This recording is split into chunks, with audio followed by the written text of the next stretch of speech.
Hi, this is Chris McHale, and I'm co-founder and CEO of SPK and Associates. And I'm here with Carlos Almeida. You want to go ahead and introduce yourself, Carlos, and let everybody know who Hi. you are. Hi, Chris. Thank you, Chris. I'm Carlos Yep. Almeida. I'm Engineering VP for SPK and Associates. Great to be here. Super. So today we're going to focus on some questions or really what's going on with some of the shifts in compliance that the FDA is issuing. And I have some questions for you, Carlos, and I think by these questions we can just run through a conversation about these changes, which would be helpful for people. Okay. So the Sounds first good. thing is just go ahead and explain to us the key differences between FDA 21 CFR Part 820 and ISO 13485, because a lot of people have confusion about that. And then with this transition that you're going to describe, maybe some of the impacts that will have on medical device companies. Absolutely. So CFR Part 820, also known as the Quality System Regulation, is a set of rules created by the FDA that outlines requirements for medical device manufacturers operating in the United States. It's been around since around 1978. Any company selling products in the United States must comply with CFR Part 820. It's the law. Now, ISO 13485 is an international quality management system standard that was published in 1996. It's technically a voluntary standard. However, for MDR, medical device regulation in Europe and other countries like Canada, Australia, and Japan, it's really useful to have ISO 13485 certification. Helps you get your CE mark, helps you show conformity, European conformity, as they say. So both emphasize product safety and effectiveness in their QMS. Both have documentation requirements. Both have managerial responsibilities and promote a culture of continuous improvement. But the main difference is that 1345 prioritizes risk management and promotes a risk-based strategy. So in specific words, 1345 contains requirements for establishing and implementing risk management throughout the entire product lifecycle, whereas the FDA QSR focuses on risk management mainly in the design control area. It also, 1345, leans in on other standards like 14971, which is the risk management ISO standard for medical devices, which is even more of a deeper dive. So ISO 1345 also requires manufacturers to establish and implement post-market surveillance systems to monitor the performance of their devices in the market. FDA also includes that, but is less prescriptive. And then the terms and definitions are different. Having said that, there is quite a lot of similarities. Okay, great. Thank you. That's actually really helpful. What are and then what are some of the challenges that you think the companies are going to face with this shift? Well, let's think about, what's going on here. Why is the FDA even making a change to begin with? The main reason is to reduce cost, right? The FDA wants to simplify and streamline the process. They want to reduce the burden on manufacturers by aligning globally with harmonized standards. So let's talk about what's happened. After 20 years of debates and discussions, a significant event just occurred. Earlier this month, on February 2nd, the FDA released what they're calling the Quality Management System Final Rule. It's a 71-page document, very interesting read. I read it from top to bottom. It's fun. First, some of the things to think about.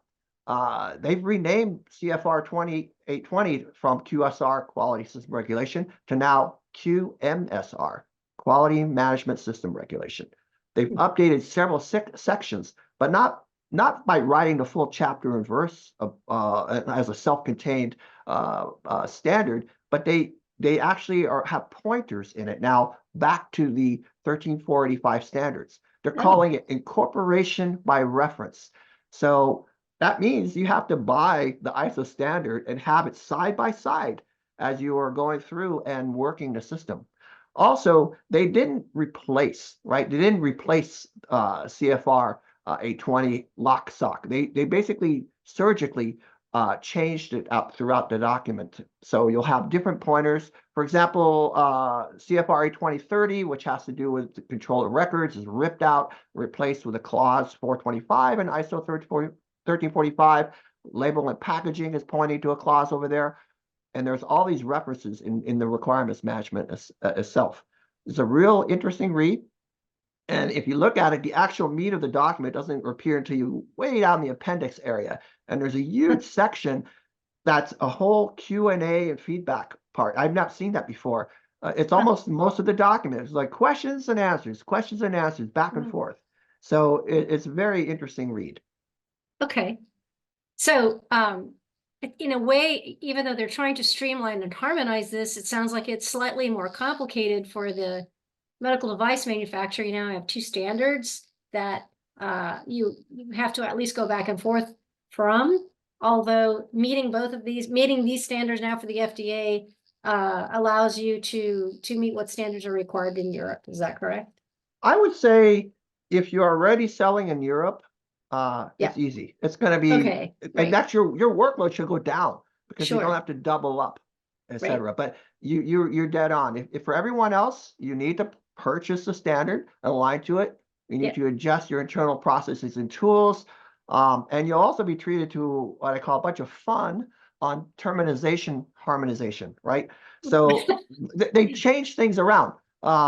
Things that you, for instance, in 1345, there's no the design and development file replaces the design history file, right? I grew up with the design history file. That's ripped out. A device master record is now called medical device file, right? So it's a lot of like terminology, and essentially they build a table and they're also pointing back to the 13485. So to me, it's like a slow walk in that direction for harmonization, but you still have to keep things going. The other thing is this standard actually becomes effectively in place, and you have to comply to it 2 years from February this year. So it's okay, good to know. 2026, you have 2 years to get your ducks in a row. And until then, you still have to comply with the current standard while that's going on. So that's where the big amount of work happens. Okay. Let's see. I guess, it might be just nice to comment on how SPK helps navigate these kind of regulatory changes in case anybody needs any help or would like something there. Do you want to talk about that? Sure. I think, for what would be like my main area that I would be helping a company with? It depends on where you are, right? So I think where many companies have a basic QMS place in standard, they are really a little bit lean on the risk management side. Yes. Right. So that is where I think most of our opportunities with customers have been to strengthen that up. So it's a call to arms of risk management throughout the whole process. Identifying and mitigating risks earlier, striving to add additional checks in your DevOps environment, more checks in your pipeline, more checks in your automated tools, just sort of build that throughout. Okay. Yeah, that's helpful. I guess finally, actually, if you have some comments on future trends that you see, because everybody, if you have a little glass ball you can look into, that might be helpful to people. Any regulatory changes coming up that you might know of or have heard of? Yeah, actually, I'd say there's going to be continued push toward more harmonization because the cost savings is a big thing. But there's also something else that's interesting. The FDA itself is changing. They're hiring more auditors, training them, and they're leaning in on what they're calling the Medical Device Single Audit Program, MDSAP. So MDSAP is a voluntary certification program under which audits of participating medical device manufacturers are promoted by third-party auditing organizations. And it lines up directly with ISO 1345. So the FDA participates in MDSAP, and they have a policy that they may start accepting MDSAP audits in lieu of routine surveillance inspections. So that's going to change the paradigm of what companies need to do in preparing for audits and what you can show in terms of compliance, right? And then I think, in terms of overall change, I think the next several years are going to continue the volatile period of change as regulators are trying to catch up with new medical device innovations and changing technology. That's not going to change. We're going to be always evolving. Right, and they're always playing catch up with that, and they're going to be barely able to, I think, stay caught up at any rate. Okay, any final advice for our viewers or any places where they can get a little bit more information on all of this?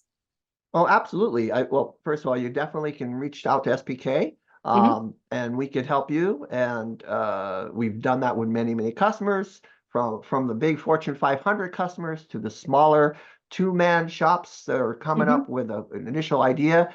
We come in and we're able to really set you up, not only from our knowledge in regulatory standards, but also our knowledge in how to build products efficiently and smartly. So Mhm. we are really well connected with several industry standard tools and process and manufacturers. So we bring to bear best practices in all these relationships, and we really help you build your software factory or hardware factory with compliance in mind. And on top of that, we're also able to validate your system, because that hasn't changed. Right. 1345 still says you need to show intended use, you need to do all that. So all these new tools and processes and everything to get you your software factory humming, we are there to help you get that operational and go live with intended use and protocols and all the objective evidence, etc. So we can definitely help you move the ball really quickly. Super.